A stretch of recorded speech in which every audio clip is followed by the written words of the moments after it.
Hello, how you doing today? This is Brendan, and we're working on another drawing here, another illustration, which I guess if the title screen is coming off right now, you might see it.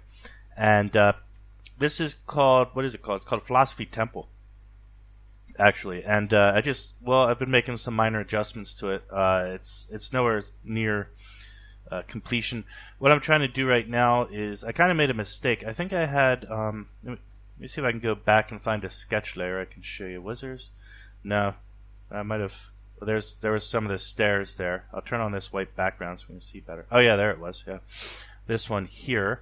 I had something like that to start with, and that actually looked more visible, more clear than what it does now. As you can see, I was very sketchy at first, and then I said, well, now look what I'm going to have to do. I'm going to have to fix all these details and split it into layers.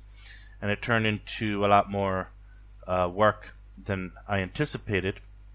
Did I miss a layer there? Oh no, this one I don't need. That was there for temporary purposes. Okay, so the last layer I have here is this one. Where are these birds? Oh yeah, they're done. Done with that. Don't need the birds. So yeah, I'm still cleaning up a bit here. And then recently I made this this layer here. Actually, I'm going to delete that, but I'll make another one. What I'm going to do today, while in the midst of some jibber jabber, as usual, is to go ahead and show you some of the things I'm doing with this illustration. There's nothing really recommended. This isn't like a training or a tutorial or anything, but some idle jibber jabber while I work on this. But I'll help you if you're new at GIMP. A lot of people who watch my videos, they like the learn tips in GIMP. So this is one that I always show over and over. It's always right click. You got all your layers here, but you want to merge them all into one layer so that you can do some work on them, but still maintain separate layers, right? So right click on the topmost layer or the topmost open layer and say new from visible. It's like the third thing down there. And now with that, I can play with this one and, for example, desaturate the colors because it's all flat in there. And then when I hide that layer, you see all the other layers are still here separated. So I made a new layer that's merged and visible while maintaining the old ones. So the reason I do that, the reason I'm going to do that right now, is to get these the values, to see what the values look like, because it's really hard when you have your colors already laid out to know exactly what your values are. It's just hard. It's difficult on the eye. Although an expert might know by looking at this that, as you can see in the center area here, the values are obviously much darker than they should be, and you can see that around here. Right, this area. The darkers are much more dark, and the white is much more white. Whereas in the foreground area around here and this area, these stairs basically, is kind of faint, right? And that doesn't necessarily make sense unless there's excuses for everything. You can just make stuff up. I could say that, well, you see what we're doing here is because my eyes are focused on this area, so it's more intense, and that's actually plausible. That's a fine excuse, but it's just not ordinary. And there'd have to be another reason for that. You could also say, like, because there's shade. You're under the trees, there's shade, and then the sunlight coming through certain areas causes that type of effect. Okay, fine. But if that's true, then let's really challenge ourselves and consider, should it not be darker under here too, because this is in the shade. And what about this area over here? So I don't really I just don't like how it looks. I'm doing a work on that. But right now I tried to go into colors and play with brightness contrast, for example. I tried this. I was playing around with it yesterday. And I guess I could make it darker, like this. Yeah, that's overall darker, but it's not giving me whiter whites. I mean, it's just really not working. I'll try contrast higher. See how that part is just not, it's not making it great, but I feel as though there must be an easier trick. What if I do this? Right, so now that's definitely darker in this area here. And then, so what if we take the whole thing, after having done that, and lighten the saturation a bit, or lessen the saturation. Yeah, because when you do the lightness, no, I don't like it. When you do the excuse me, what's it called? The thing I just did, the contrast. When you raise the contrast, it also adds a lot of saturation, which I don't really need right now. So let me try and put that back somewhere. I'd have to play with it like on and on like that. So what I'm going to do, let me go back a few steps. Was this the original? Yeah, that is the original there. Right, yeah. So look at, after having done all that, look at how bland that seems now. And let's go back. I can't go back anymore. Great. Because I clicked something. Is that right? Yeah. Yeah, it's stuck. Okay. But see how bland that looks now? It was almost better like that. Let me try this again. Or the brightness contrast. Do contrast up a little bit. I think that's actually kind of correct. Let's try that. So I'll make another one of these. Visible. New from visible. And again, I'm going to desaturate. That's like the bottom one there. So I have this one to compare. Here was this one previously. That's how the values looked, and now it looks like this. That's a little bit better, I think. Cause see how it's just kind of like bland there. It's the most foreground object, so the values of this one should pop out more. That one is very blurry, obviously, and this one's more vivid. So I think that's correct. But the problem is I don't like the saturation of the color. Let me see. I want it to. It just seems like blindingly, yellowish or something. Yeah, it's like all the way up there. But actually, it's not. It should be okay. Maybe I just don't like that color for some reason. I don't know.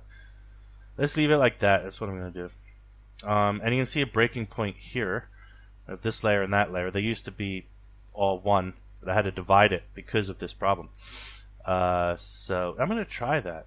I think I can work with that because I still have to color this area anyway. All these lines those black lines have to be painted over. That's going to be a labor of love. Definitely should have taken a different approach with this. Probably would have been better off with lines, but at least I'm taking the time to do all this. It's just a pretty cool illustration. I wanted to not finish it, not go into detail, but then I don't know. Every time I put stuff up, I like it when it's just sloppy like that. I think I did my job. It has inspiration and feeling. I know what it means. It means something to me. But then you post online, everybody's like, "Oh, it's nice," but you could have put more time into it. So, so for that reason, sometimes I want to keep working on it. I'm gonna delete a couple of these extra layers, and yeah, I don't need that one now either. Put these lights back on. Yeah, there's beams, the rays, sun rays, that are supposed to be coming through the clouds there, and so it looks totally different when you put that on. That helps a bit too. So anyway, and these should probably, let's see, yeah, they're super strong, and then there's light like this. The reason I made them ultra strong like that is because I want to see where they're hitting on these what do you call sphinxes, is what they actually would be. That's what I intend for them to be, but they're female instead of lion sphinxes. I guess kind of Egyptian style, and the female should usually be male, and I put wings on them. So I mean, it's not supposed to be realistic, it's just some kind of weird thing. And you might notice they have halos on them, so it's half angel, half sphinx kind of thing. That represents a lot of religious, ancient kind of things blend together. And who knows, in an alternate universe, a parallel universe or something, that might be what this is. Another dimension, Depends on how sci-fi you want to go. And then in the background, this, I'm trying to use some, as you can see, all over the place, some traditional Western architecture designs have something of pyramids mixed with Romanesque, or could even be called Greco-Roman type of thing. But things are floating. So you see the halos they have floating. That's unrealistic, kind of sci-fi. And then also this top part of the building, which is kind of Roman, maybe almost looks like White House or something. Just has that traditional Western look to it with a dome and pillars, right? Domes and pillars, that's what Western architecture is all about. So what layer is that on? That's on this layer. I have I have allergies. I frequently say in my videos that I'm getting over a cold. This time I'm actually getting over a cold, a really bad one. But I have to keep going because I've just been waiting and waiting for the cold. I was like, I won't make a video. I wait for my voice to clear up a bit, and it never does. So here we go. So I wanted this thing to also be floating, but I'm still working on that, and I don't know. It doesn't look right like that, does it? Just hovering for no reason. How would people get up there? How, what's it doing up there? People fly up there. It's kind of weird. Maybe they do. I don't know, but it kind of feel like, or maybe we could do chains here. Yeah, like ropes holding it in place. And in that case, let's sketch out some more of this back here. Sketch it out roughly. The smaller ones, and it would go down. It would go in the front and down in the back, like that. So there should be a box that goes with perspective towards the point down there. So it'll go kind of like that, but not really. Right. I'll fix that out later. So that's a sketch to remind me. That's kind of like floating like that. And yeah, I like that. At least it gives it has something. When I was just floating there meaninglessly, it didn't look right. And I could also do something like this. I don't know why I'm not using straight lines. Anyway, that's that. For these guys here, on this foreground layer, I used the dodge tool to get a sort of a lighting effect. You can see here, it really brings out that light. See what that does? Kind of makes it glow. Up here, I can do that too. And it's okay. I notice, and sometimes this whole area, including the green around it, can be included with that glow, because if it's glowing, then in fact everything around it or close to it should also be lit up a bit. And there's just something about that tool. I'm going to undo some of that so I can do it when I'm paying more attention later. Something about that tool that really gives that metallic shining kind of effect. That worked out pretty well. And I just made, these are notes here, visual notes of where some of the light is going to be shining, because later on I'm going to have to redo a lot of that. It won't be too hard. I mean, you'd probably think, you have to sketch over every one of those. It's like 10 minutes of work, and I don't mind that at all. I do wish I'd take another approach, but I don't really know any other way. And I watch a lot of other artists who do the same thing. First you sketch it out, and then you start coloring it in, and then you got to deal with the black lines. That's just a thing. How else can you do it, really? Painters, ancient, from ancient times till now, with oil paints and stuff, they used to not have black lines like that, I guess. Some of them did. You could draw on the canvas and then paint over it. But that approach, it just is. It seems so much harder. I don't like it. I'll do it this way. How about that? I just like it this way. So that's about it. Those are all my notes. Just like a practice video. I got new recording equipment, so I'm trying that here. I have some upcoming news. That I have a new children's book I just finished. I've been posting that here and there. And so I wanted that to be a nicer video where I show you some of that. Hopefully my voice will clean up a little bit before then. And then I've redone, if you know my comic website, it used to be SEQIMGS, Sec Images. I changed it. That didn't roll off the tongue. So go to comicwolf.com. Comic as in comic book, wolf, WOLF, comic wolf, and you'll know when you're there because you'll see a wolf, and he's a comic wolf. And there's comics up there. I'm gonna try and start market that, see if anybody likes it. It's a good website for uploading comics, and has bulk upload feature and stuff. It's really easy to use. So we'll see that soon.